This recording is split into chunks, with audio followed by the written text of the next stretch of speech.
Hey guys, and welcome back to Quality Shot Tennis. Today we've got the second round in Paris between Alcaraz and Nicolas Jarry. Let me get the scoreboard on here. We've got Alcaraz versus Jarry going on. Excited to see how this one plays out. Jarry is a player that's beaten Carlos this year. He beat him in straight sets in Buenos Aires when Alcaraz was in a pretty different position, to be fair, before he won a couple of his slams, but still overall, Jarry is a player that can test Alcaraz. I feel like he's beaten some top players in the past, so I feel like he's somebody to watch out for a little bit. People were talking about earlier on that Sinner has the tough draw, and I think that they're right, but also I was looking at Alcaraz's draw and I was seeing names like Hugo Humbert and Nicolas Jarry, and I was thinking that those are also names that can test big players, and I wouldn't fully discount those guys. So anyway, excited to see how this one goes. Please don't forget to like, subscribe, all of that stuff.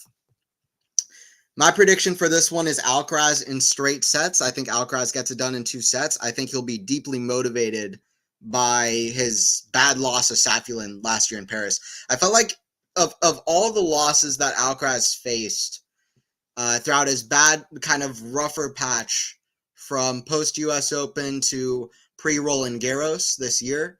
He kind of had a bad patch there. I felt like the most shocking loss that he faced was against Safiullin here in Paris because it was quick. It was to Roman Safiullin, who's a great player, but you wouldn't expect him to take out Carlos. It was kind of eye-opening as well that maybe this is a surface that Carlos is going to have some more struggles on than the other surfaces. I mean, we already kind of felt that way, but this really kind of, I felt, opened our eyes to that even more. So we'll see. We'll see how Alcaraz improves on indoors. He looked good at Laver Cup, to be fair. So that's something. I don't know. So we'll see. Look good at Davis Cup. Their last meeting was that win that where Jarry beat him. This is their first meeting on a hard court, though. I think that was their only meeting so far. I'm pretty sure. In Buenos Aires, because I'm pretty sure I remember going into that match they had not met before. Pretty sure that's the case. No. Okay, so 2-1 for Alcaraz. So they had met, okay, but they were both last year. No, that's right. They met at Wimbledon. I forgot about that, on grass courts. And, oh yeah, and also in Rio last year. Okay, so they've had 2 meetings before. Jarry's made it close every time. Wimbledon was very nearly 5 sets. And Rio, Jarry was up a set, and it was 5-5 in the second set, and it felt like Jarry was slightly outplaying Alcaraz. And then Alcaraz ran away with the match, I think won the last 8 games. But, yeah, anyway, so this could be tough. We'll see how it all goes.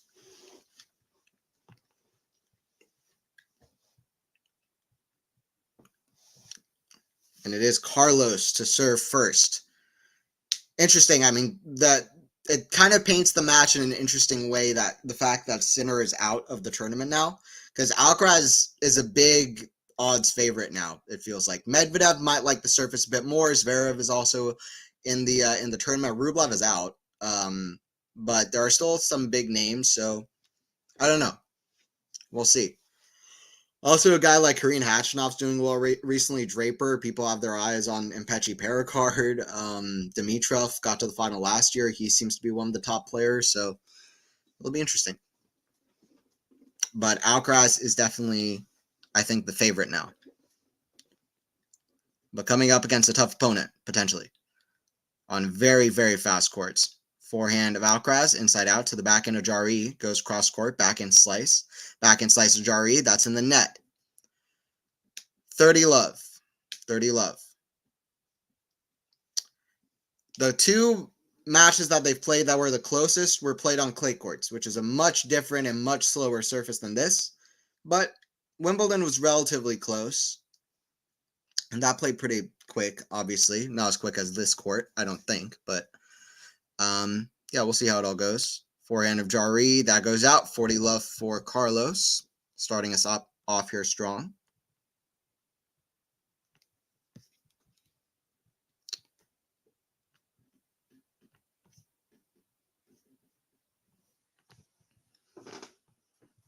Backhand Jarry, that's in the net, 1-0. Good strong, already good positive body language from Alcaraz. That's an underrated strength of Carlos, just his ability to always maintain positive body language. That's such a weapon in itself. Hey, how's it going, Terry? That should be explosive, 100%. Yeah, there you go. Just did that as well. Good to have you in here, Terry. How you doing? We're getting close to the end of 2024, and things are changing in the tennis landscape.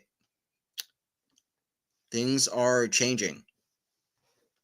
This is the first time where we're really coming to the end of the year, and it feels like we're in a different era, you know? It feels like at this point we're in a different era, and Rafa's going to retire at the end of the year. Murray's out. Novak's the only one who's left, and he's only made one Slam final this year, and he didn't win that Slam. So things are different now.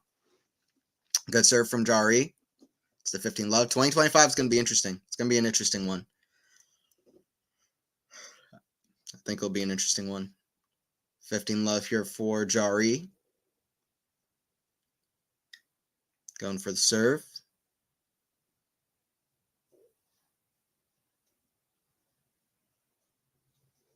Second serve here from Jarry. The backhand of Carlos, backhand Jarry, cross court, goes to the backhand slice of Alcaraz. Forehand Jarry goes behind Alcaraz, who's there with the lob, but it goes wide. 30 love.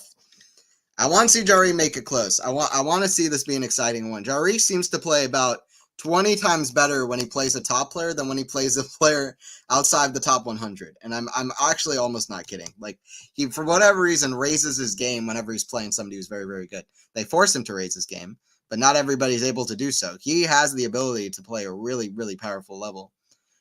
He hasn't done that great in recent weeks. Also not his best time of the year, no doubt. But yeah, nothing that exciting going on for Jarry, really. I'm looking for his last really big, exciting result, or at least decent result. And it's been a while. Even since he's had a very big win, it's been a little while.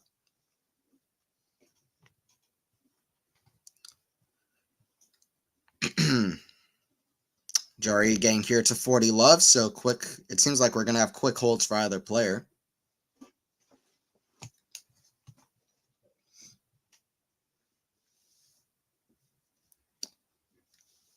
Jarry ready to hit the serve. Early stages of this one in Paris. We had some great matches in Paris last year. I think it's an underrated tournament. Paris seems to always be pretty fun.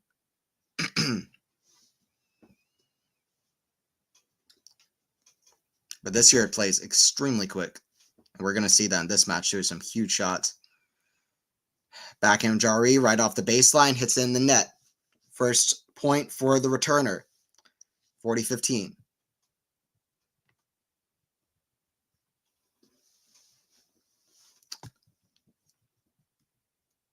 I mean, lost first round of French Open, Wimbledon. I mean, I'm all the way back in May. It's been a while. So really, since the final in Rome, Jarry has not been able to put together a single very, very impressive tournament or victory. So that's something he's looking for. It's that Rome was the biggest result of his career.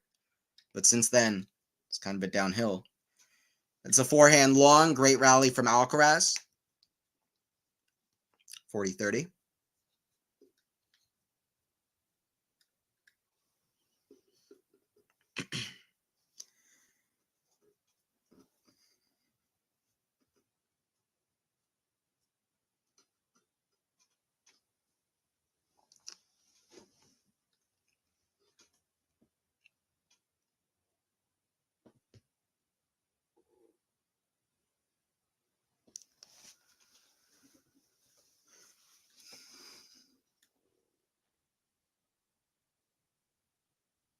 Serve Jarry.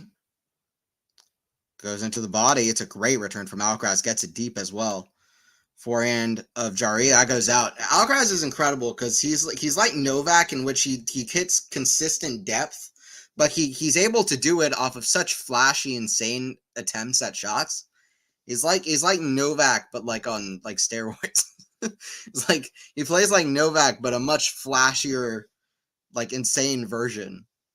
I guess more like Roger then in some regards, but just constant depth every shot, even from difficult positions. He just seems to just these insane shots, and he's a little bit more up and down. He can hit some bad shots, but in a lot of ways, I see some just the constant depth of shot, even from the tough positions, and that's a backhand long from Jarry as he tries to go cross court. This would be some very important momentum for Alcaraz early here. Jarry, in that victory in Rome, took out Tsitsipas, who he seems to always play well against. Also took out Tommy Paul, took out Matteo Arnaldi. It's a good run to the final. Definitely an impressive run to the final there. But that was 5 months ago. It's been a while since he's done something like that. Wow, what a return from Alcaraz. Wow, it's in the net. A very impressive return off of what should have been a service winner. But Alcaraz is the best at getting first serves back. Even if he doesn't hit a return winner or something, or get back to neutral, he's just incredible at keeping himself in the point and giving himself chances. He always gets a racket on those first serve returns. I feel like I didn't do a Paris Masters draw predictions for Paris. It's the first time in a while I haven't done draw predictions. I hope it's the last big event for a long time that I don't do a draw predictions for. Honestly, a small part of the reason why is that I just have no idea at this time. That's not the biggest reason as to why. I had other stuff going on, didn't get around to it. But I have no idea who I think is going to win. There are a few players I've got my eye on, particularly. Alcaraz for one, but even more than Alcaraz, because I don't really think Alcaraz is going to go all the way, although that could age very badly, very quickly. But Medvedev, I have my eye on because I've actually felt like he's improved his game a little bit recently, but he's just not really had any kind of chance to show it. He had a good win against Tsitsipas when I felt like Tsitsipas was playing decent as well in Shanghai. He played well against Alcaraz in Beijing. I feel like he's not playing that, like he's getting a little bit better and he could kind of come out of nowhere with an open draw and do well. I think Fritz is somebody to look out for, even though he didn't do very well here the last couple of years. Shelton, I think, is a big one to watch out for. He's been performing well recently, and Paris is known for these kind of random kind of people coming out of nowhere like Jack Sock, Karin Khachanov, Holger Rune. Ben Shelton seems to fit the mold at the end of the season, kind of coming through.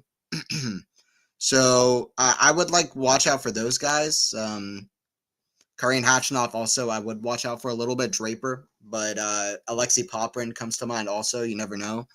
But I think honestly I'm gonna go with the big I'm feeling like an American winner. Like maybe Fritz or Shelton wins the tournament. I don't know. I'm feeling like a strange winner this time around. So that I guess that's my prediction. But we'll see. And also I think they'll really like the fast conditions. Or particularly Shelton will. Actually, the conditions might not suit Taylor that much. Maybe.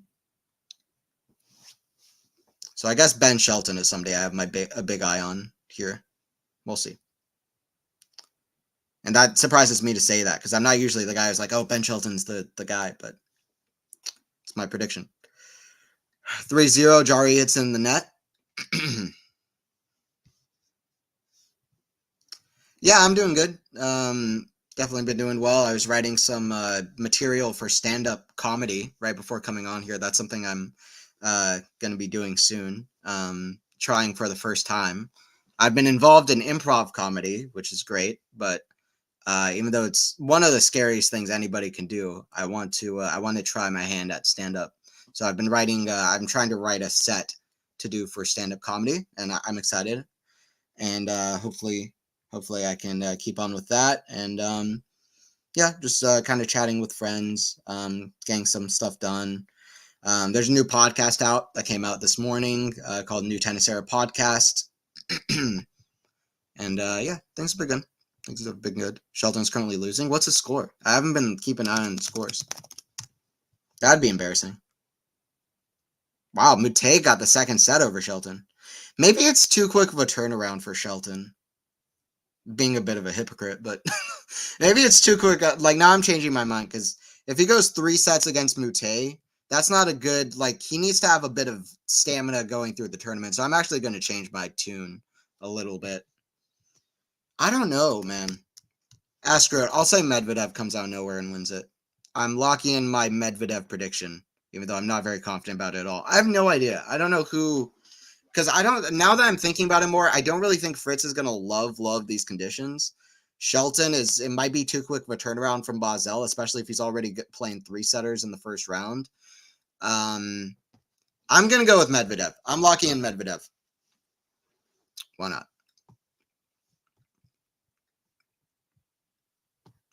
Hey, how's it going, Joe? Are you a one-liner comedian or storyteller? Everything. But I think I'm more one-liners probably. But I want to do everything. There's so much. I think there's so much in stand-up comedy that hasn't been done as well. I want to try new things as well, and I mean have stand-up comedy in other aspects of the thing as well. But I don't want to talk too much. I'll get to work on it. But yeah, it's something that would be fun to try to do and to start, and then we'll see from there. Well, I'll try it out. But I have a lot of one-liners. I think I'll be more one-liners. I love Mitch Hedberg, hilarious comedian. I love guys like that. But also some storytellers are cool. Like John Mulaney is awesome. Obviously, like Bill Burr is one of the greats. Fahim Anwar is an underrated comedian right now that I like a lot. 30 Love, see if Jarry can at least get on the board. Nah, not Medi. He's not in form. I'm notorious for picking guys who are not in form because I don't know why I like to do that. But sometimes it ages not that badly. Like Alcaraz wasn't in form coming into Roland Garros. I picked him to win and I got it right. In fact, I got, I think, 7 out of the 8 quarterfinalists right in Roland Garros, and I got the final exactly correct and the semifinals. I think the only person I got wrong there was I picked Jan-Lennart Struff to get into the quarters rather than Alex de Minaur, and de Minaur beat Struff in the round of 16 in a close match. So I think that was like the only thing I got wrong there. So my predictions sometimes can age well, even though they're kind of strange. But I don't know. Medvedev's not informed, so you're probably going to make a better prediction than I am. I don't know. I have no idea who. This is the most unsure I've been about who's going to win this tournament of a Masters 1000 in a long time. To be honest, that's how I feel. I just have no idea who to choose. So I'm going to go with Medvedev. He kind of likes coming out of nowhere and doing things when people aren't really expecting that much from him, I feel like. Sometimes.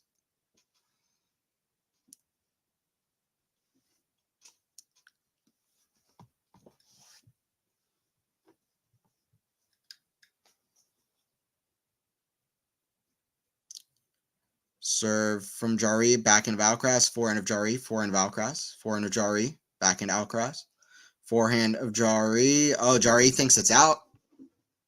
And point goes.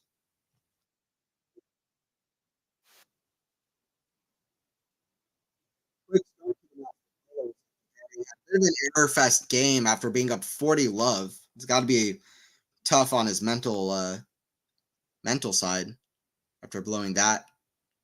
But he's got 2 game points here. Serve out wide. Oh, Carlos blasts a forehand return. It's called good, but I don't think anybody could even see it. 147 kilometers an hour on the speed radar. Is that for the return or the serve? It is in. Ridiculous return from Alcaraz. You just know that's exactly what he was going for. Just an absolute forehand whip. He came back from 40 love. Can he come back from 40-15? It's actually a little bit less lowered in difficulty here. If he could come back from 40-15. Just 2 points come back rather than 3 point. Gets another forehand return back in play. Forehand is solid from Jarry. Very solid. Didn't go for too much. Didn't overplay it.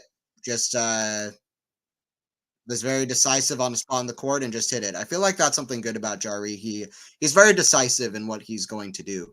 That's what it seems like whenever I watch him. He makes a plan and then just goes with it. And that's a good kind of quality to have, I feel like, and trait to have when you're playing against top players, to be decisive. That way in pressure moments you can at least back yourself to do what you're at least going to do what you're going to do, right? And that's what I feel like Jarry does. He has his own thing. He does his thing. If it works, it works. Back and inside out is a powerful shot. Love 15. I like Gary Denaley and that Canadian guy Stuart something. Both are good at one-liners. I don't know Gary Delaney. I think I know what Stuart guy you're talking about, but I don't remember his name. Oh, Carlos. Yep. Carlos with an incredible return, but now it's Jarry here at love 15. First serves in the net. Part of the reason why indoor hard courts haven't worked for Carlos is he's just not as confident on the serve and return dynamic on an indoor hard court. Oh, forehand squat. What an insane shot from Jarry. Puts up an apology, but that took a lot of skill. Love 30. Let's see a replay of that. Now, of course, we're not seeing a replay. They never show replays for the shots that I want to see replays of the most. I feel like half my streams now are be complaining that I'm not seeing a replay, but this is how I am when I'm watching tennis live and like nobody's even like watching along or watching a play-by-play. I'm just like, can they show the frickin' replay? I want to see the crazy shot. Forehand goes out from Jarry just behind the baseline, 15-30. Apparently Gladiator 2 is getting good reviews. I'm kind of surprised. Hey, how's it going, Sean? Yeah, I guess I'm behind on that as well. Let me see. Gladiator 2, Rotten Tomatoes. Has it really gotten good reviews? I was sure that one was going to get roasted. Ooh, Alcaraz is heavy-handed with the volley. Lucky as he catches the line with that one. By all means, he probably should have missed that shot. Just caught the line.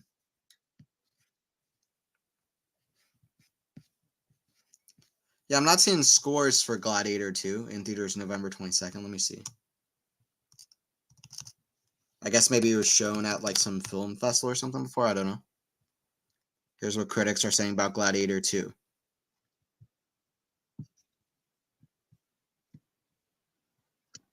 Wow, almost universally positive with critics raving about the sequel and performances of the cast. Okay, that actually makes me excited to see it. Ridley Scott is a great director, to be fair, so hoping for something good. What a pickup there, but Jarry too good, 30-40. Break point for Jarry, break back point. Potentially a big moment in this first set. Serve out wide. Back in return just goes wide. Deuce. Carlos brings it to deuce. That makes me excited. The fact that it gets universally positive. I wasn't expecting that, but that's good to know.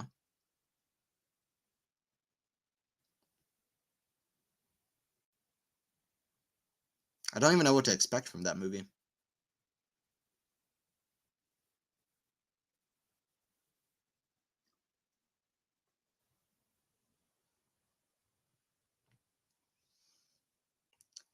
It's been a bit of a strange game from Carlos. Completely mishit a pickup volley, and then he's just kind of been missing first serves, but he's here at advantage, so we'll see if he can finish off this game. Serve down the tee, gets it done. I mean, what a weird pickup volley earlier, but he gets it done anyway. Gets to 4-1.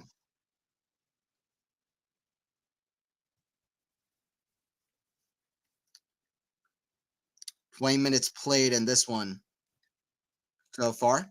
Head is 2-1 for Alcaraz. One of the most impressive things about Alcaraz is that he has so few losing head-to-heads against players. It's really strange. It's very rare that somebody at the very start of their career has very few losing head-to-heads. That's when you're supposed to have losing head-to-heads, you know? But already he's just like very few. I mean, obviously Sinner, he's currently leading the head-to-head. Novak is currently leading the head-to-head against Alcaraz, right? I think 4-3. That could change if they play again, but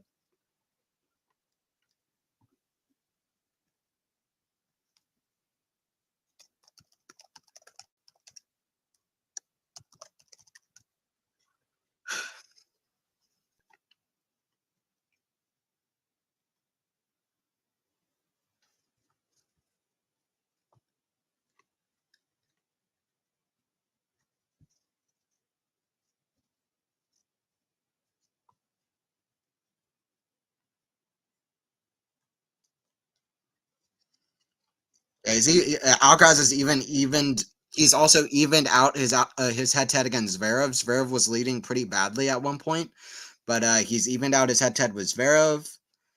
I think he's also, what is his head-to-head against FAA? Because FAA was leading him at one point, but I think now he's leading FAA as well, if I'm not mistaken. Let me check.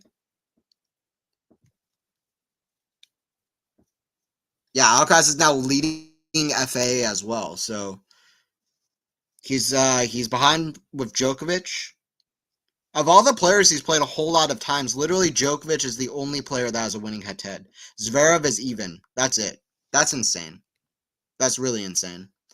That's with all the players that he's played at least 4 times. That's crazy.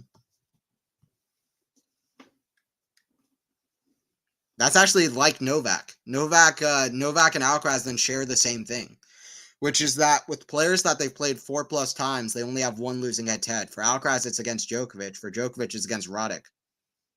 Wow, Jarry's not even looking, leaves the volley that barely goes out. 30 love.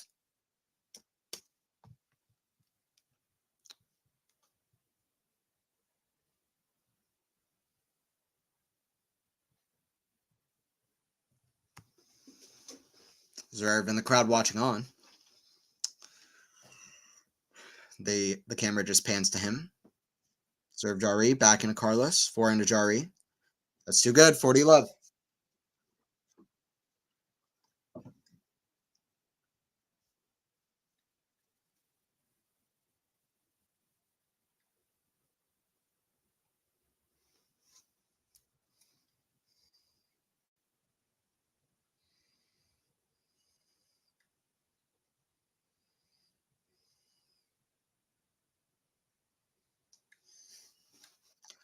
Serve Jarry. That goes long. Second serve here.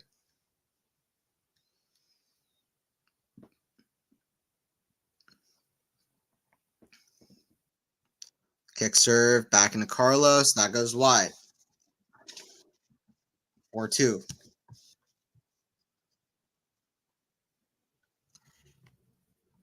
Anthony, what is this chat goal? You mean goal for, wait, chat goal? What do you mean? Like how many people we want to have in chat for the match, or?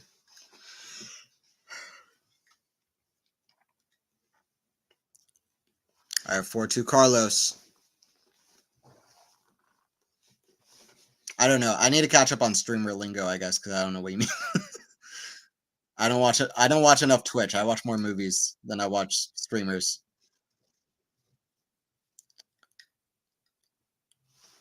15 love.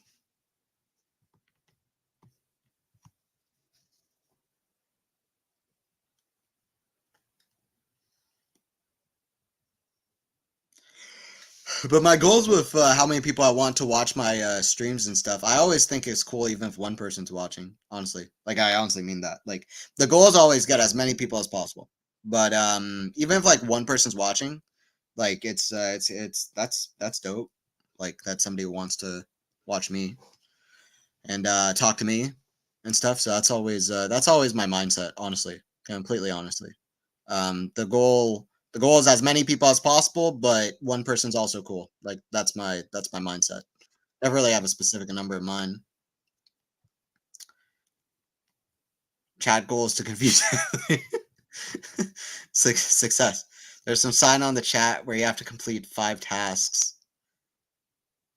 There's some sign on the chat where you have to complete 5 tasks before the chat ends. Okay, well, I don't know anything about that, so.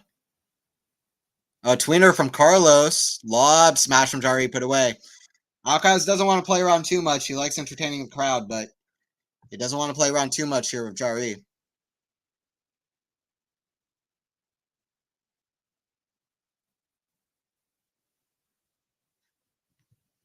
So let me see if I understand. So Joe, you're saying I have to complete 5 tasks before the stream ends, or what? What do you mean?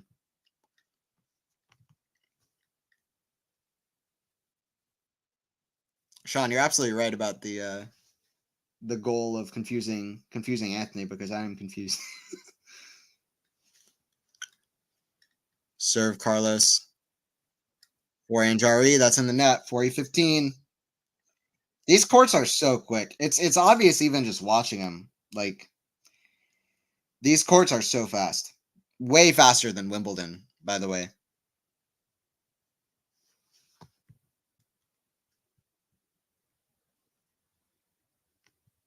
I have to. I blame Faison. All right, fair enough.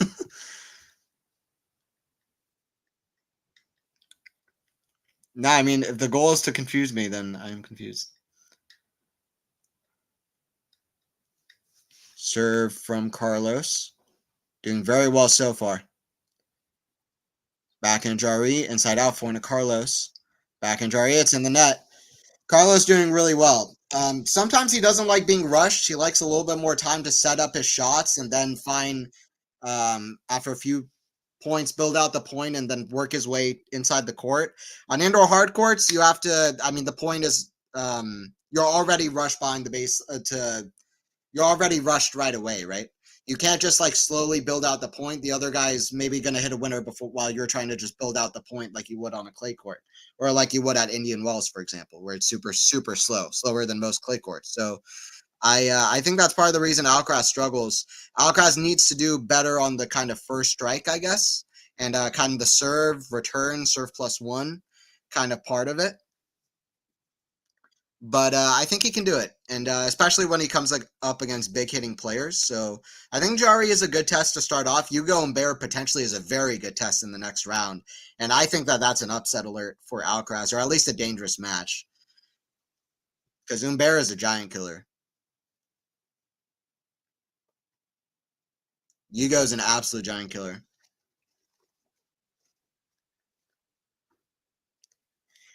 They keep replaying the Alcaraz tweener. It wasn't his best, honestly. He's done better. He waited too long, I felt like. He didn't put himself in a great position. Yeah, he waited too long. There's no way he was going to get that much height on the ball. He just waited way too long. He also probably should have went for a pass rather than a lob. Jarry is very good at overheads. He didn't do enough with the tweener. Waited too long to hit it. You want to wait a little bit. You want to wait for sure, but if you wait too long, then you've already also lost the match. There's a sweet middle, and he just didn't get enough height or depth on the ball.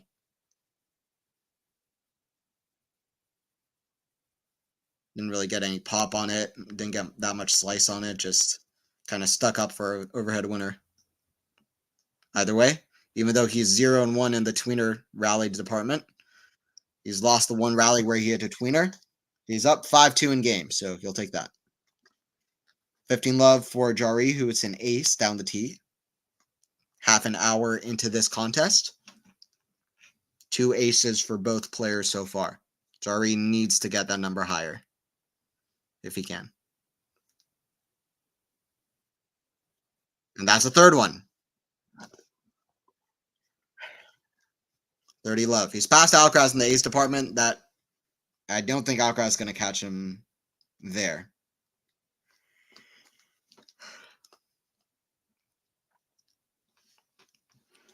Serve from the Chilean on the deuce side at 30 love. Down the middle, forehand of Jarry. Inside out, backhand of Alcaraz. Goes way up high. Forehand Jarry is a smash. Backhand of Alcaraz. Ooh, just misses the backhand long. 40 love.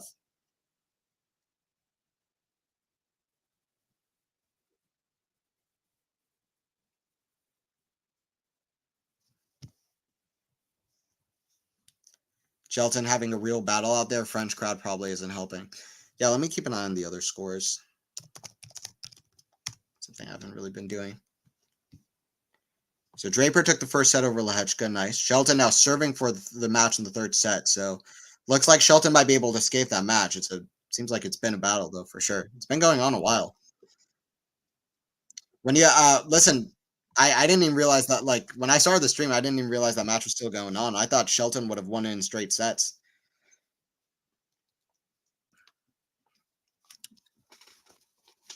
And Pecci Pericard beating Tiafo earlier is a big win. Popperin beating Berrettini, who's been playing pretty well. Berrettini's just like silently won 3 titles this year. They haven't been big titles, which is part of why he stayed under kind of in the shadows a little bit, but he's had a pretty decent year, Berrettini. He certainly played well the last few weeks. What's his ranking now, Berrettini? I have seen some people talking about whether or not he can return to the top 10. And I don't know. I wouldn't be quick to bet that he will, but I would not be quick to bet that he won't. But my prediction is probably that he won't, but we'll see. So many good players now. Backhand, forehand of Jarry. That's, again, a love 15 moment here. I would just tell Alcaraz to be careful. I'd love 15. Wants to get some free points on a serve if possible. First of all, there's so many good players now, but even better point, there's so many good players that are quickly improving, which is very true. Draper seems like he's going to be top 10 next year. We'll see how Artur Fils keeps climbing up the rankings. And then there are so many other players as well. Tsitsipas could get back into the top 10. Zverev, Medvedev, Alcaraz, Sinner, Djokovic are around. Then all of those guys, Casper, Fritz, Demonor is very good. Dimitrov is very good. It's hard to get in there. Rublev is still in the top 10. So it's not a for sure thing. I would not bet on it, but we'll see. Needs to do better in the big tournaments, Berrettini. At this point, that's a forehand wide from Alcaraz. He's had a few wild errors. It's very obvious that Alcaraz is not as comfortable on this surface as he is on the other 3. I mean, he's absolutely generational on the other 3, on outdoor hard courts, I should say. He's generational on outdoor hard courts. He's generational on grass. He's generational on clay courts, no doubt. But on indoor hard, he's yet to really prove that he's the guy to beat. And he lost to Jarry on clay in straight sets earlier this year. So that's his maybe favorite surface. On a least favorite surface, who knows?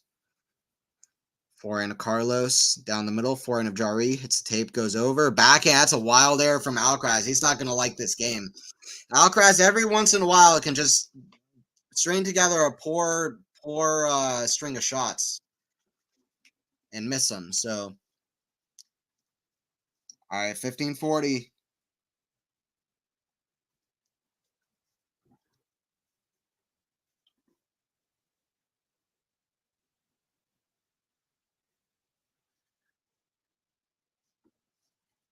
Serve from Alcaraz. 2 break points. Forehand of Jarry is a great return. That's in the net. Alcaraz with a really poor game. And we have a match in the first set. Don't know why Alcaraz went with such a big forehand. He didn't have to do that at all. Honestly, I think he would have won the point had he just found any way to hit it to the ad side, honestly. Jarry was a little bit out of position. He had a good return back and play, but Alcaraz should have won that point. I don't know why he decided to go for this big forehand shot, especially because he had already missed a couple forehands earlier in that game. It just felt like unnecessary. The chat won't end. It's just a goal, and if you do it, you guys can choose.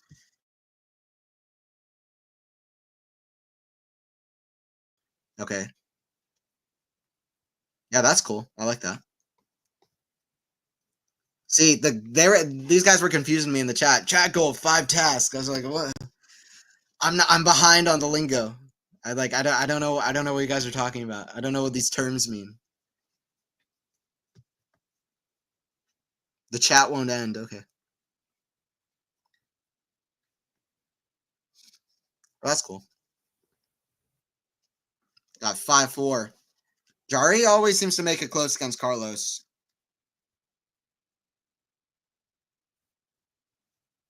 I was mentioning earlier, of all the players that have played Alcaraz at least 4 times, only 2 players have an even or winning head-to-head against Carlos now. That's Zverev and Djokovic. Jarry could become the 3rd player to do such a thing. Felix was ahead like 3-0 or 3-1 or something, but now he's behind 4-3 because Felix. All right, 4-5. Jarry about to serve.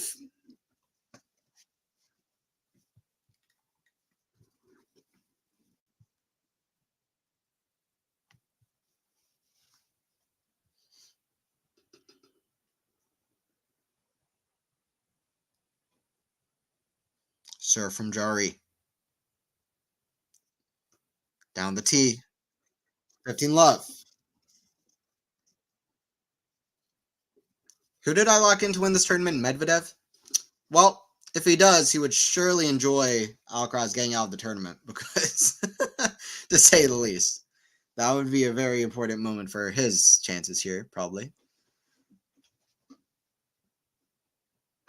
Sinner and Alcaraz both out. This would, and Djokovic not playing. I mean, when's the last time that we've had none of, let's say, Sinner, Alcaraz, Djokovic, Rafa in the, what is it, like second round of a Masters 1000, third round of a Masters 1000? I guess third round of a Masters 1000. It's got to be a while. Like, they're just playing for a round of 16 matchup, so. Backhand that hits the top of the tape from Carlos. We're about to be even here in the first set.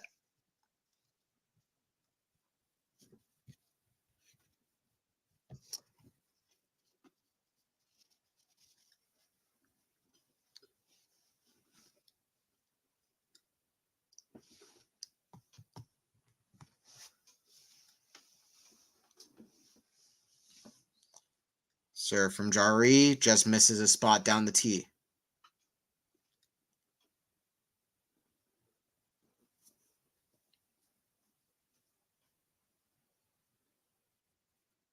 Forehand of Carlos. The forehand of Jarry goes out cross court. Just to bring a point home where it seems like we might be about to go to 5-5. These two have played 9 sets in their head-to-head so far, right? Over half of them have gone 7-6 or 7-5. Over half have gone 7-6 or 7-5. That's a big stat. And then there's also one other set that Jarry just straight up won. So 2/3 of their sets, either Jarry won or it went 7-6 or 7-5. That backhand slice goes up and out. So goes long, 40-30. We already had a 40 love to break. Could we have it on the last game of the set, or is it going to be 5-5? This could be a crucial point to see which one that is.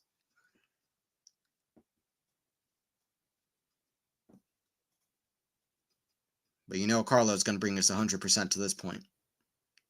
And so is Jarry. It's a great ace. Doesn't matter. Carlos's 100% was hitting a forehand return right into the ground. 5-5. Big ace from, or not ace, but big return service winner from Jarry. Brings it to 5-5. Wow. Honestly, I didn't expect that. I didn't fully count Jarry out of the match. I kept saying stuff like Carlos needs to not play around. Jarry is still in this, but I didn't. When it was at 5-3, I just expected Carlos to serve it out. But forehand return, backhand volley is very solid from Carlos. 15 love. I don't think Carlos is at big 3 levels of not losing and not losing to players that he shouldn't lose to, but he does have that big 3 aura, I would say, in my opinion. Like he's very, very nearly there. Of you have to absolutely earn it for me to lose. Like even to take a set. And I feel like Carlos is already, that's kind of his aura already. He kind of has that aura. And you probably the same thing for Yannick as well. Yannick particularly just very stubborn and losing to players outside the top 10. Forehand volley, Carlos, that goes out. 3-15.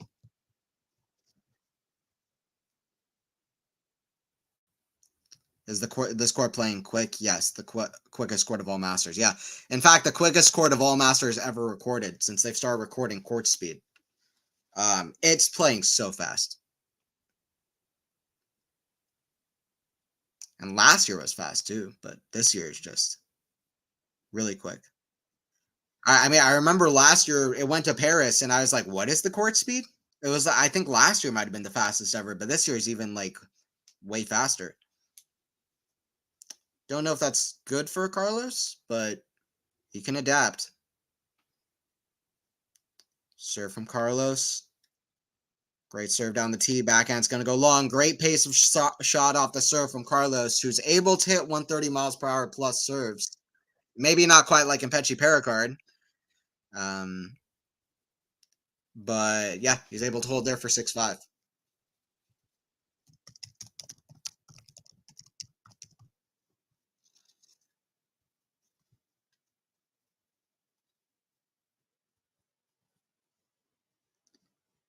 I guess Pechi Pericard is 2 months younger than Carlos because he was born July 8th, 2003.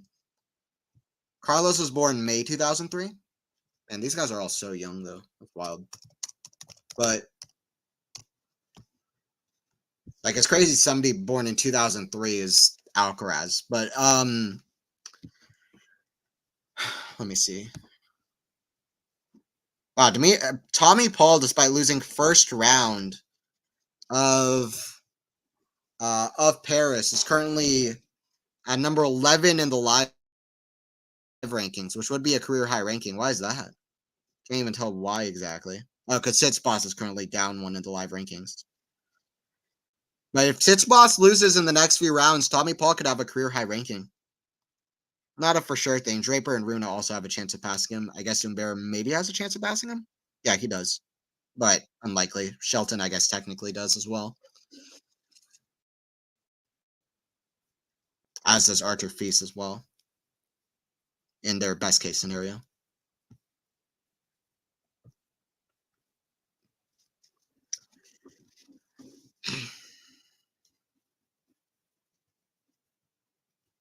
Oh, that's kind of crazy. And this is very unlikely to happen, but in the case scenario that Feast, Shelton, or Hugo Humbert win this tournament, they would be top 10 in the world. Quite likely. They'd quite likely be top 10 in the world should they win the whole tournament. Anyway, it's very unlikely, but those are three players that are pretty much in form, and they like these conditions.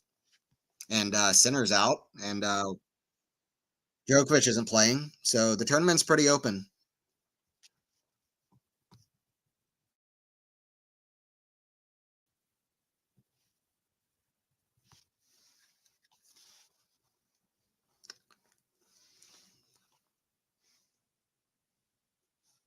Serve from Jarry. Looks like we're going to a tiebreaker, very likely. This would be the 10th set of their head-to-head, and it would be the 6th set to go to either a tiebreaker or at least go to 5-5. Which I call an extended set.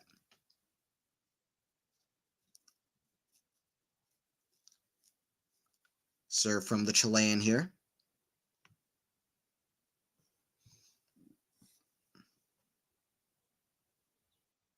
Down the tee, back in Carlos. Back in Jarry down the line. Forehand Carlos cross court. Jarry at the forehand into the net. 30-15.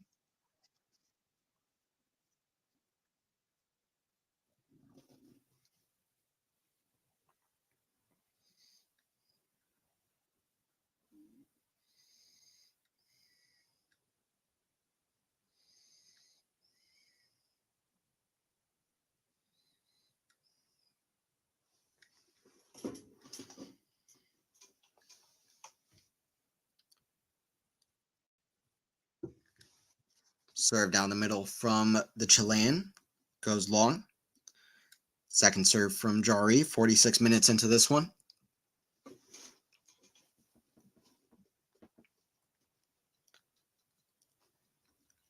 Jarry with the serve out wide. Forehand of Jarry. That's going to go long. 30 all. 2 points away is Carlos from the set. Can he get it done? He wasn't able to get it done on his own serve at 5-3. We're now at 6-5. Huge moment here. Not all points are worth the same. This one's worth about 3 or 4 of them, I would say. Forehand of Carlos, off a good serve. Forehand, Jarry trying to go behind Carlos. Forehand inside out. That's going to go out wide. And kind of loses the range a little bit on that forehand and just drives it wide.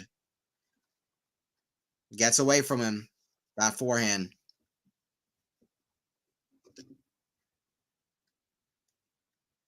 A little bit low percentage, perhaps. Trying to hit too close to the line and just gets away from him.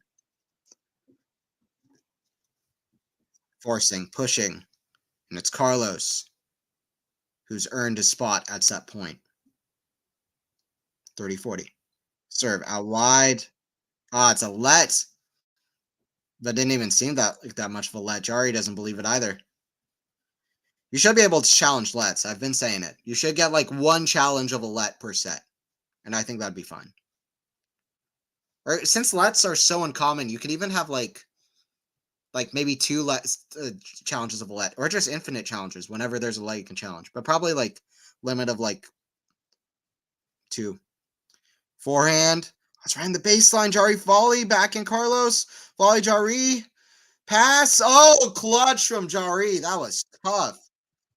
Hard in your mouth rally as Jarry finds a way to escape Carlos. Some of those shots from Carlos defending were ridiculous. That after that stab backhand volley, the pickup from Carlos to get a backhand very low over the net. The fact they even got it is amazing, but the fact they hit it low over the net, but Jarry able to fend it off and hit another backhand volley for a winner. Oof. That first shot from Jarry nearly landed out. I thought it was set over. Instead, we're at deuce. Remember that ground stroke that just met the baseline, and those volleys. If Jarry can somehow find his name printed on the winner of the set at the end of the day. Backhand slice. That's going to be a good pass from Carlos. Another set point coming though. Jarry has another one to save. I feel like if Jarry can keep saving this couple set points here, I do feel like he's in it with a shot, but there's one more set point to save. Carlos better go ahead and finish off this set. Set point number 2. Carlos 1 point away from closing off what's been a hard-fought set, particularly in the last 15 minutes. Carlos ready to return the big serve of Nicolas Jarry. Jarry with the serve. Oh, so close to an ace out wide. But he just misses it. Second serve. Carlos ready. Just inches behind the baseline. It's that serve goes very long from Jarry. It's a double fault to end off a first set. That got really close at the end, but it was 7-5 for Carlos at the end of the day. Wow.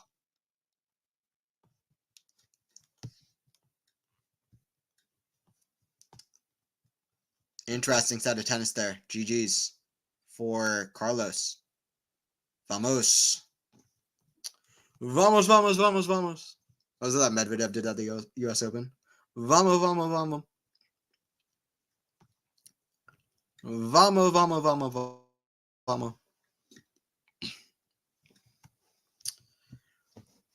Carlos with the set here. Humbert is obviously not yet in the next round, I think. I think he still has to beat somebody to get there, but Humbert Alcaraz would be quite a good one. So yeah, Humbert's got Marcos Giron to beat first. And then if he can beat Giron, then he's got Carlos. What's Humbert and Alcaraz's head-to-head? That's kind of what I'm curious about.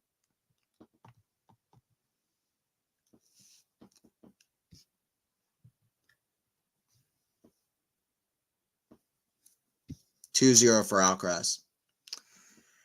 They played out Wimbledon. That was 4 sets for Carlos. And yeah, the Davis Cup one, I remember, complete thrashing from Carlos. Probably the best he's ever played on indoor hard courts. so far in his career, in my opinion. Alcaraz, that was an insane performance. So it'll be interesting, though. It'll be a different home crowd. It'll be a home crowd for Humbert. Kind of paints it in a slightly different light.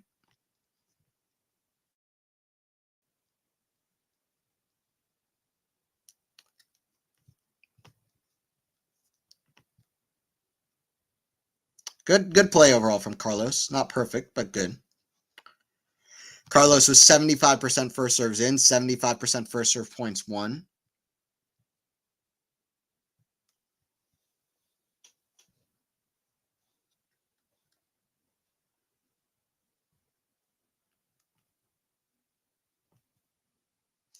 Jarry is hitting faster balls off of both wings, but that's not always a good thing because winners to unforced errors is a big thing to watch out for. If you're hitting fast but hitting a lot of errors, then that's not particularly a great thing.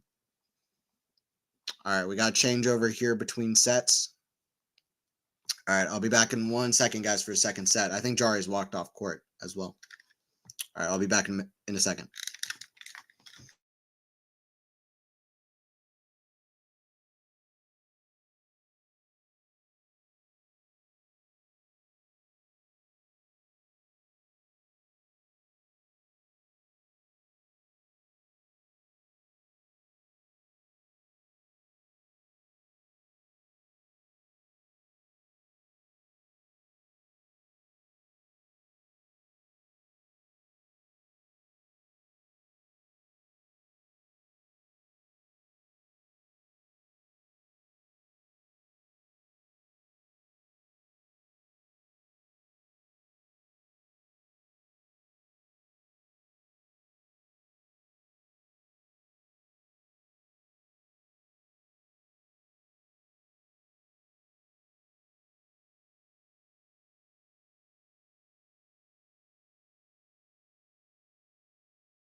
Hello, back to commentate this one.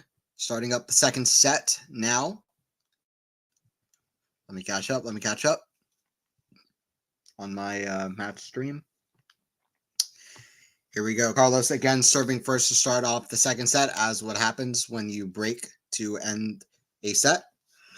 11-15. Let's see. Jarry made it pretty close at the end there. We'll see if he can do better in this set. I don't think that's impossible, honestly, at all. But let's see.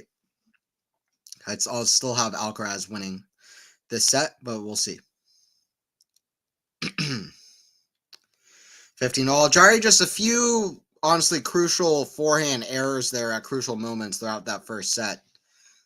He needs to dial it down a little bit with the forehand. He's hitting it like 20 kilometers faster on average than Alcaraz is, the forehand speed, which is a lot because Alcaraz is also rocketing forehands. Forehand half volley. Alcaraz, that's in the net, 15-30. If he could dial it down just a little bit to give himself a little bit higher margin, could be a good thing. Also, perhaps come to net a little bit more than he's doing as well could be helpful. A little bit more variety and some more things for Alcaraz to think about, rather than always trying to finish it off with forehand winners. Maybe try to set it up with forehand, then finish it off at the net.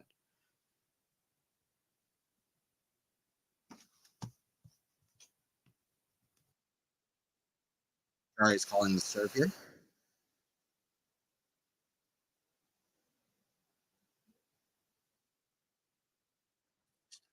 Serve is out. Good shot. Good challenge from Jarry.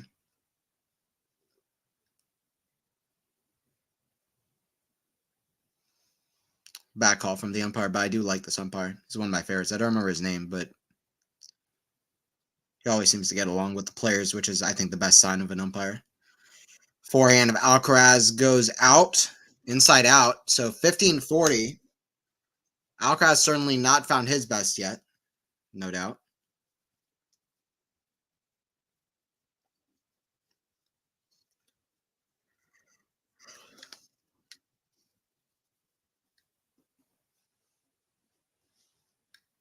Two break points for the Chilean.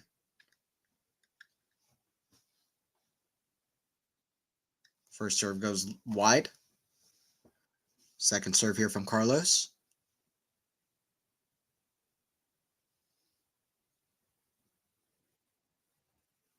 Backhand cross court, back into Carlos, backhand of Jarry. That's in the net. That's a bad miss from Jarry. He's right there in a neutral rally, and he's been good with that backhand today. It's just the nerves, right? He goes for too much.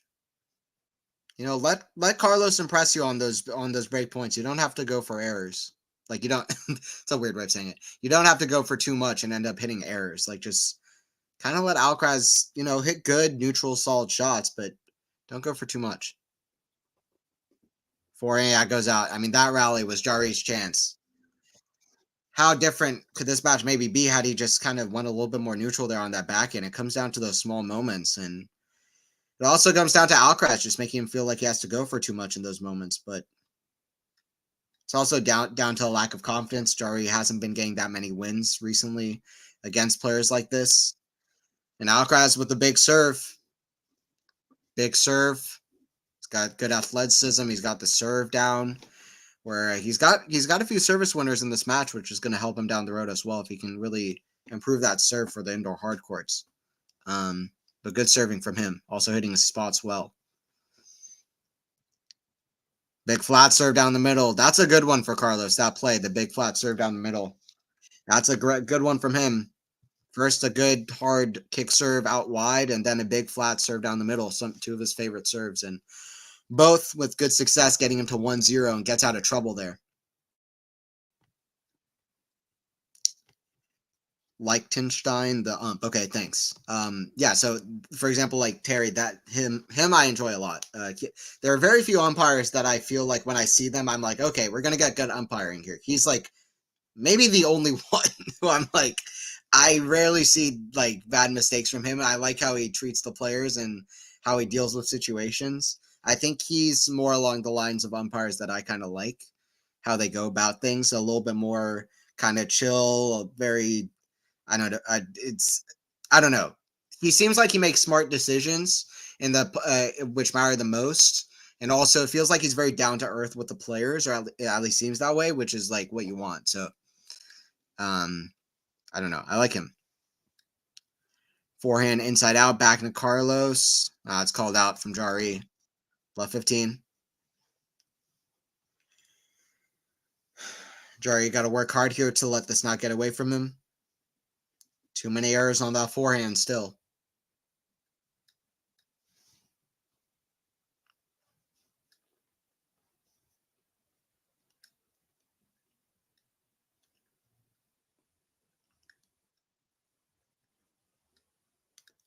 First serve is out from Jarry. Second serve.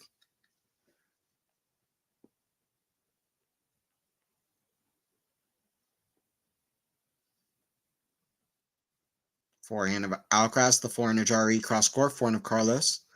Forehand of Jarry goes out. It just Jarry is spraying errors off the forehand.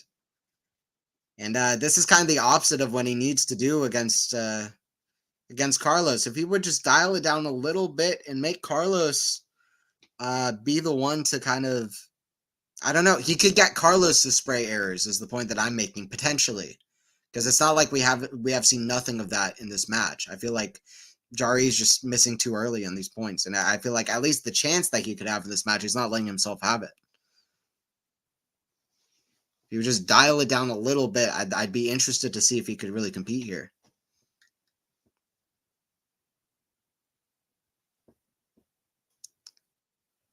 Forehand, that's out from Carlos. 15-30.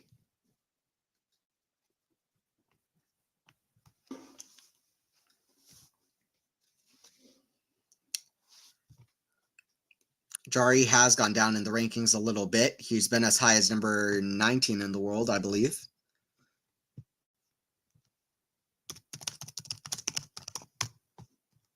Looking up that ranking of Jarry for what it is at the moment, but he's gone down from 19th. No, in fact, he's been as high as number 16 in the world. I think I'm mixing it up with Francisco Cerundolo, who sometimes I think of those players connected. But Cerundolo, Jarry has been as high as number 60 in the world. He's currently at 37 in the world, which is a pretty far. He's definitely gone down from what he was, even in May this year. So in the last 5 months, he's gone down 21 spots. That was after getting to that Rome final. All right, 30 all here. Serve Jarry, forehand of Carlos. That's a good shot into the corner. Forehand of Carlos again. Hits it out. It's an instant challenge from Carlos. It did look out. It did seem like he hit that out, but we'll see. He did hit it out. Just out. It was close. 40-30. But it's too many errors from Carlos as well. It's not been a bad match. They played well, but it's not been the highest level from either player. So it just makes me feel like Jarry should feel like he's at least got a shot here if he could dial down on his forehand errors in particular above anything else.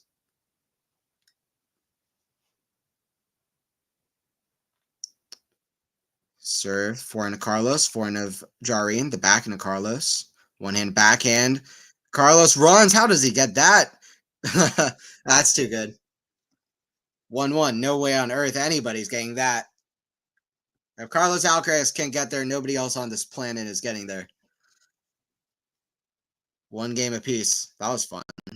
Did Alcaraz get there without it being a double bounce? That's unbelievable speed from Carlos. It's even surprised Jarry. Surprised me. Wow. Incredible foot speed from Carlos get under there. That's just a ridiculous speed. That's got to be one of the most incredible gets the whole week. It didn't count for anything, but Jarry puts away the next shot. Very good awareness and resilience from Jarry to stay active in that rally, even though it seemed like his shot was going to be a winner, and then put away the next shot behind Carlos. Backhand Jarry, the backhand of Carlos, backhand Jarry, cross court. That's in the net. 15 left for Alcaraz.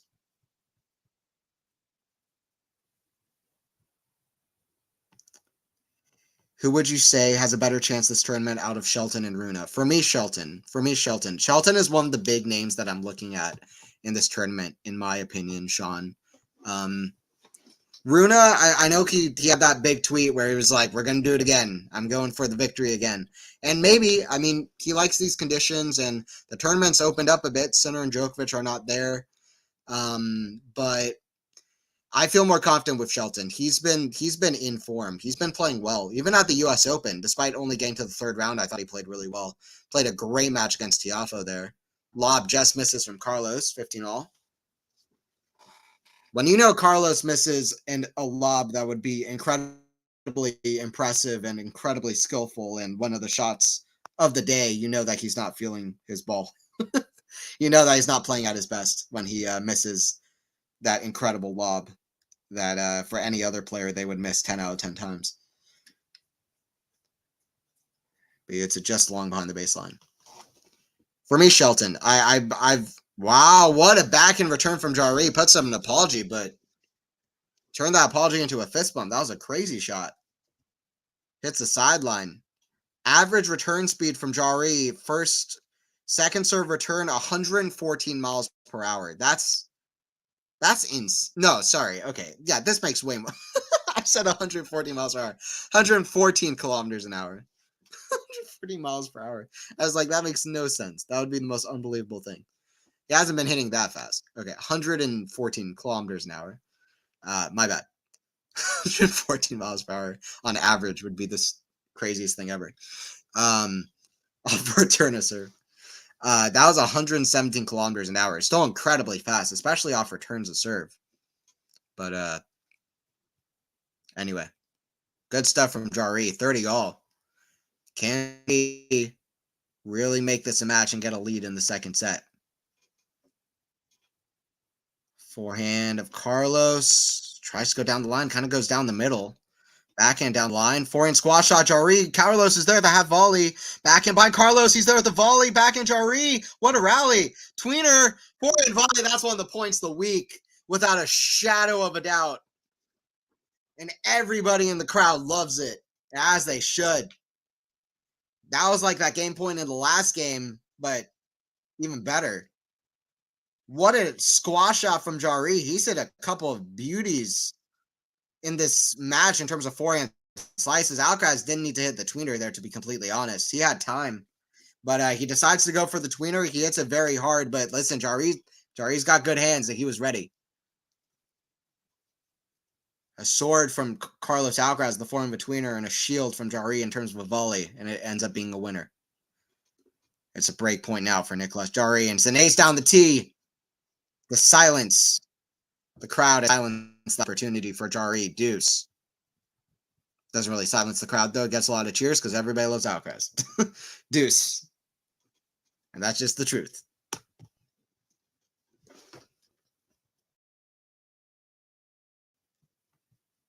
Alcaraz normally takes his time to settle into new surroundings. That's true. Yeah, I'd say that's true. So he's kind of like Novak in that way a little bit. They can take their time to settle into tournaments a bit. At times. Although I say that about Novak, and he's won what, like his last 80 first round appearances at slams or whatever.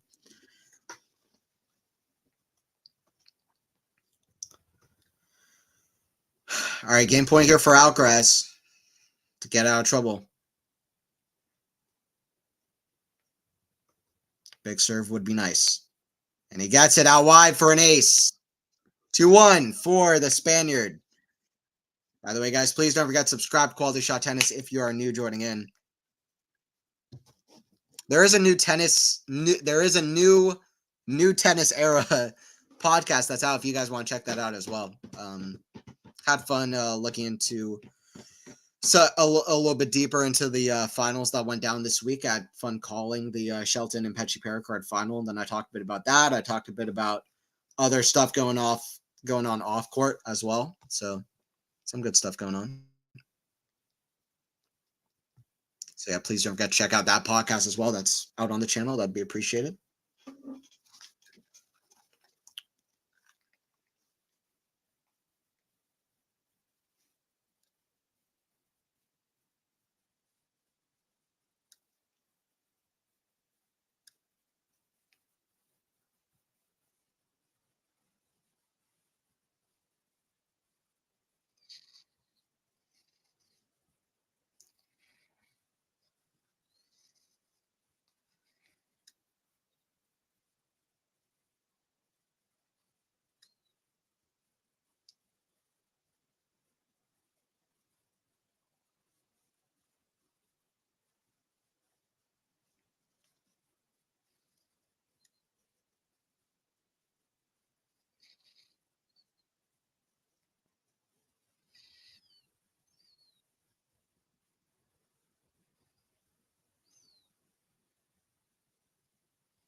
All right, here we go. Jarry with a serve at 1-2.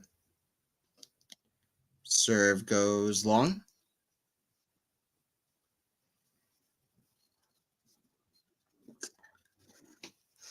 All All right, let's see a tiebreaker set here. I want to see an epic, crazy set. We've gotten some good rallies. I want to see more of it. Back in return, back into Jarry. That goes long. Too many errors, though. I mean, there's been some good points, but too many errors. And Jarry's had good success coming to net. Like I said, I want to see him.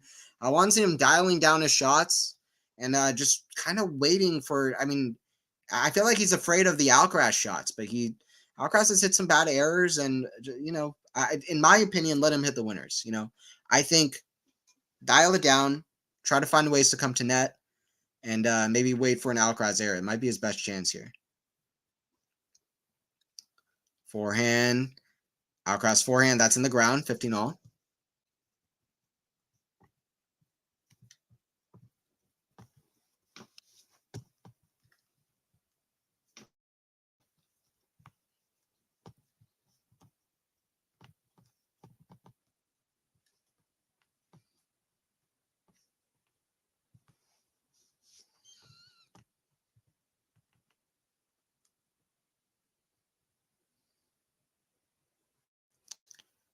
So from Jarry,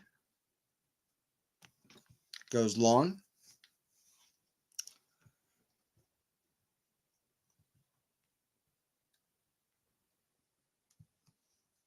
Second serve, out wide, forehand of Alcaraz, forehand Jarry, that's in the net.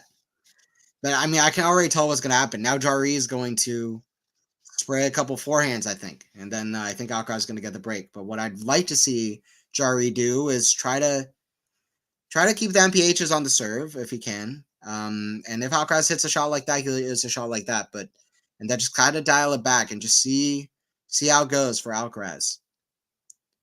Keep trying to dictate hit shots all over the court, but kind of dial it down a little bit if you can. Jarry can be pretty good at hitting angles to open up the court, and especially with his forehand, hitting inside out, down the line, inside in. But I'd like to see him do that rather than just like kind of spray errors. I'm just like, oh wow, bad miss from Alcaraz. That's what I'm talking about. Alcaraz has hit a few misses that are poor like that one. So let him miss like that. Jarry didn't hit a special forehand or nothing. Alcaraz just hit a bad miss. That's what I'm saying. That's Jarry's best chance here. And he came to net, which I like, even though it was a terrible approach, to be fair. Alcaraz has hit a few bad forehands like that, by the way, flattening it out, where he's just hit a poor shot into the net off the forehand wing. Still finding his range. Forehand inside out to the back into Carlos. That goes out, 40-30.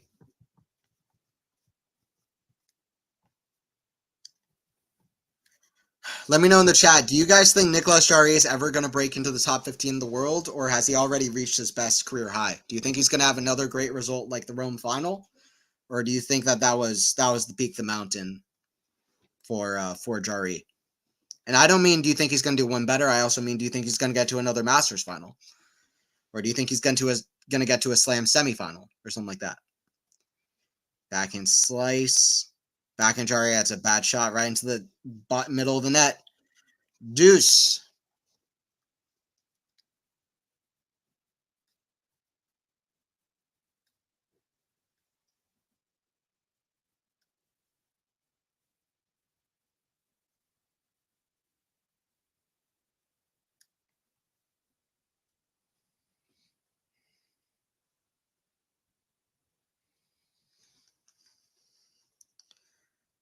Serve Jarry, forehand of Carlos, who's doing very well to return those body serves. Right in front of the baseline from Alcaraz. Back and cross court is fantastic. What a point from Alcaraz. His best point in the match so far, in my opinion. That was the most Alcaraz, that was like peak Alcaraz coming through. That was peak Alcaraz coming through. That's like every single point that he played against Hugo and Bear was like that point there when he played him at Davis Cup. That's who he potentially could have in the next round. He wants to up his game where it's at that level. Serve from Jarry. Gets it out. Hits it wide. Second serve.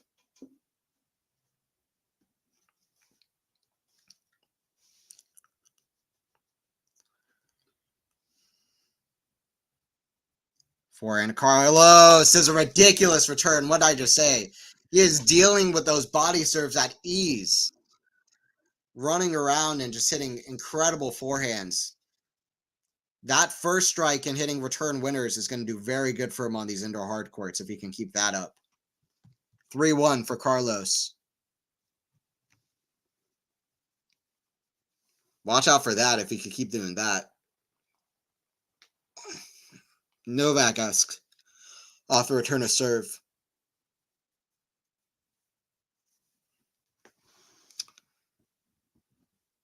The way you can just kind of rotate, contort his body and just kind of hit incredible winners from all positions and just with great athleticism is just fantastic. Serve Alcaraz. Down the tee, very good. 15-love.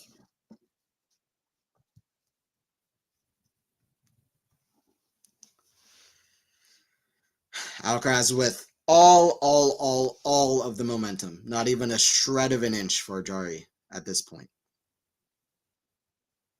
Forehand chip. Backhand volley. Forehand lob, completely wide from Jarry. Alcaraz has really picked up his level now. 30-love. And this might be what you're talking about a bit, Joe, right? Kind of easing into his peak. Now maybe he's found it, it looks like. Looks like Alcaraz has got it at this point. And he's got that ace down the tee.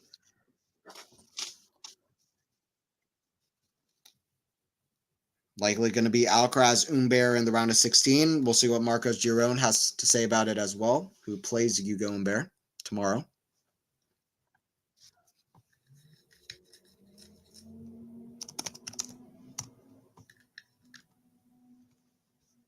Tsitsipas serving for the first set against Tabilo. Shelton did get the win against Mute. Draper beat Lehechka. Yeah, Jack Draper is somebody to look out for. Draper could win this tournament, honestly. I could see Jack winning this tournament. I would not be shocked. That would make a lot of sense, actually. I could see Jack winning this tournament. It's still a quick turnaround from last week, but I don't know. I feel like Jack definitely could. We'll see. That would be great for Jack as well because he's had issues in the past with stamina. So we'll see. Wow, that Kareem Hatchnoff O'Connell match must have been insane. 8-6 in the third set tiebreaker. I'm going to have to rewatch that tiebreaker. I love watching O'Connell. He's got a really fun, flashy one-handed backhand.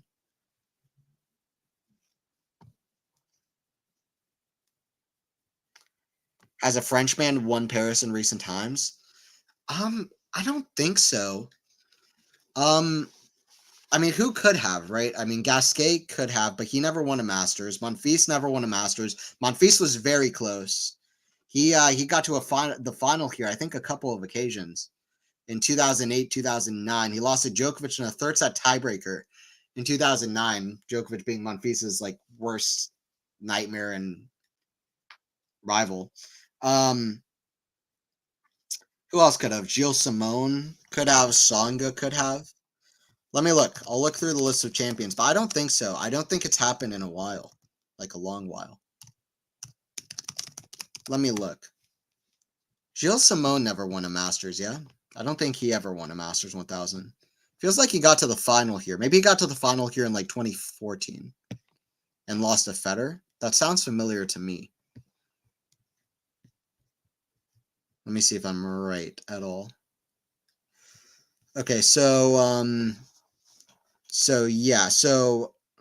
let me look. Okay, so the last French player to win in Paris was Tsonga in 2008. I don't think I even knew that. Right, or at least I didn't remember. But yeah, that was one of his 2 Masters 1000 victories. In 2008, beating Albanian in the final in 3 sets. Before Tsonga was Grosjean in 2001, beat Kafelnikov in 4 sets in the final when it was best of 5.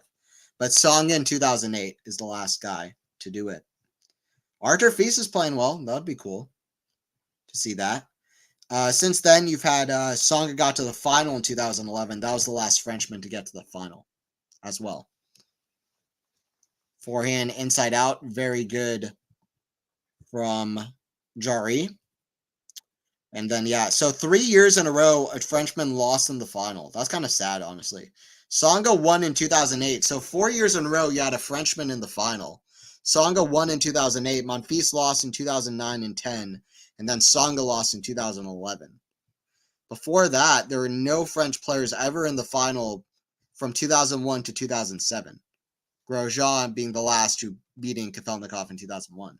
So that's the history there. Yeah, who has the best chances this year? I guess it is Humbert and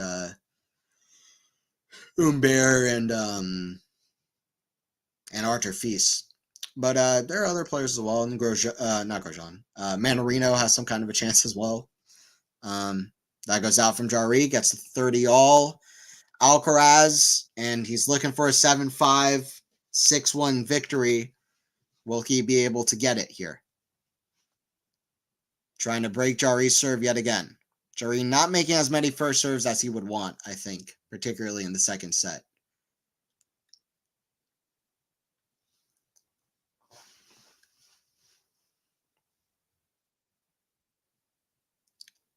First serve goes long. Second serve from Nicolas Jarry.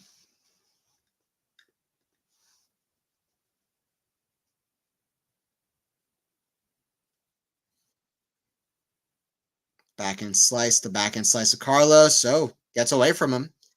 40-30 for Jarry. Kind of a strange shot there from Carlos. Might be a sign for Jarry to kind of slice it to the Carlos backhand a little bit more. Try to find ways to get a low to the backhand, because whenever your opponent kind of shows a sign of weakness like that, that might be a chance to exploit it or expose it. But we'll see if it was a one-time thing. Jarry with the serve is a let. There's no doubt about that one.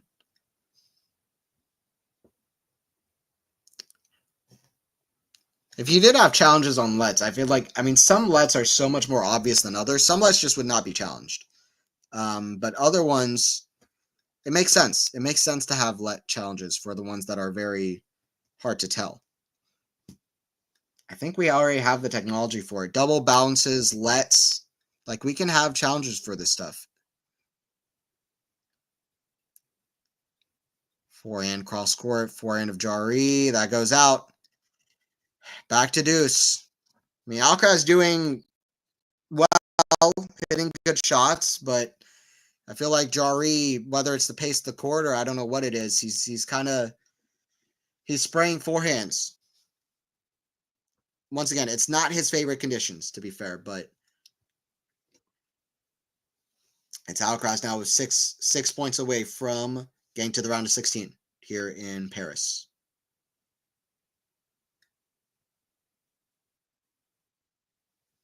Alcaraz having great success in the city this year, getting the title in Roland Garros, getting to the final of the Olympics, playing an incredible tournament there, getting the silver medal, and now we'll see how he does on the indoor hard courts.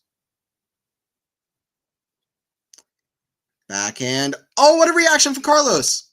Backhand volley. Oh, Jarry misses it. Incredible reactions from Carlos. Break point for Alcaraz. Jarry should have done more after Alcaraz reacted with that backhand off the top of the net. So Jarry hits the net cord. Alcaraz just sticks a racket. What a skillful guy. Jarry should have went more hard and flat. He kind of went high and loopy. Didn't expect Alcaraz to be so quickly back in position. But I feel like Alcaraz like knows what he's capable of. I feel like almost nothing Carlos does surprises him that much, which is a great spot to be in, because he hits this incredible shot, and then even more impressively, he's just ready for the next one. Alcaraz with a forehand return. Jarry with the forehand wide, and it's 5-1 for Carlos, and he's going to serve out the second set. Serve out the match. Yeah, this set has gotten away from Jarry in a flurry. Gotten away from Jarry in a hurry. More aces for Carlos than for Jarry. 59% first serves in. That's for the match. Check this out. Set 2 is going to be even worse. 50% first serves in. Yes, 6 winners, 16 errors. It's just not good enough from Jarry. Once again, not his favorite conditions on clay court. This match would be more interesting, probably, but still, I mean, this is a good first match for Alcaraz. I feel like this has been a good test for him. I feel like he'll be happy with this. And he towards the end of the second set, he's found a better level. And Humbert is going to be another good test for him in the next match as well. I feel he'll get confidence off that Davis Cup victory as well, no doubt. Serve Carlos inside out. Challenge from Jarry. Looked in, and Carlos looks pretty confident, but we'll see. Jarry already walking to the other side. Well in. I mean, it was barely hit the line, so far in. 2 points away, Alcaraz, from this match now. Alcaraz with the serve into the net.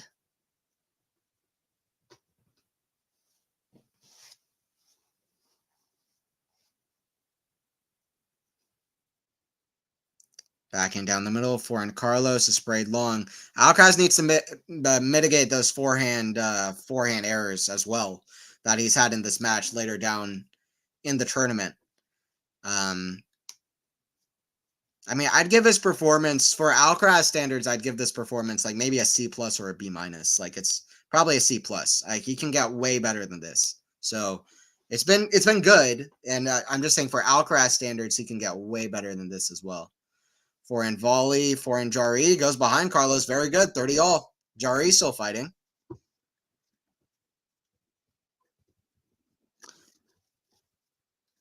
Crowd definitely gets its money worth with Alcaraz. He had that crazy reaction volley in the last game. You had a few great rallies from both. Get 2 tweeners from Alcaraz. It's always a fun one to watch, no matter what tournament, no matter what surface. A gift from the tennis gods, you might say. No, he's been great. It's been great for the sport. He's always fun to watch. His entertainment value is like just insane. His entertainment value is high, and also he is just an insanely good player as well, which helps. Very, very winning. First serve goes just wide, out wide. Second serve from Alcaraz. Forehand of Jarry down the middle. Forehand of Carlos picks it up. Backhand Jarry just crosses the net. Backhand slice. Forehand Jarry. The forehand of Carlos. One of the longest rallies in the match. Backhand slice. Alcaraz misses it long. 30-40. Don't get many rallies of that length in general on courts like these. And it's another break point for Jarry. Against opponents down the road, Alcaraz will want to mitigate the amount of breakpoint chances he's given to Jarry. He'll also want to mitigate errors like a few that he's had, especially off that forehand wing.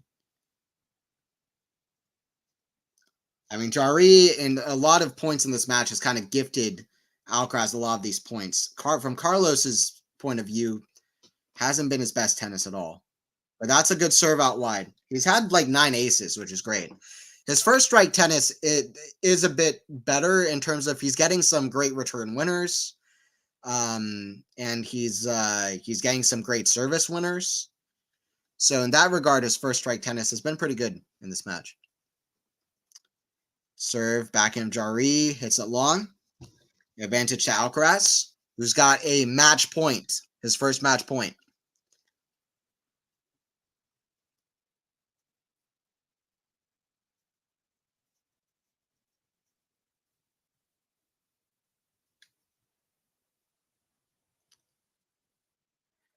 First serve hits it long, second serve.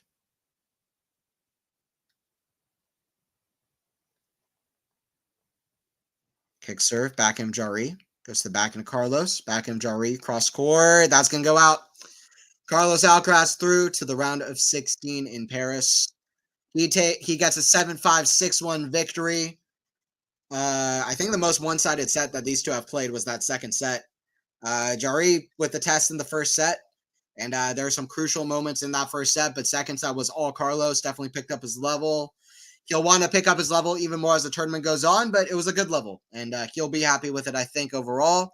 It was a good test, good first round, and yeah, I appreciate you guys for watching and tuning in. Songala, I think you're absolutely right. 2008. That's it, Terry. All right, let me check out some of the stats and stuff, and then I'll sign out. All right.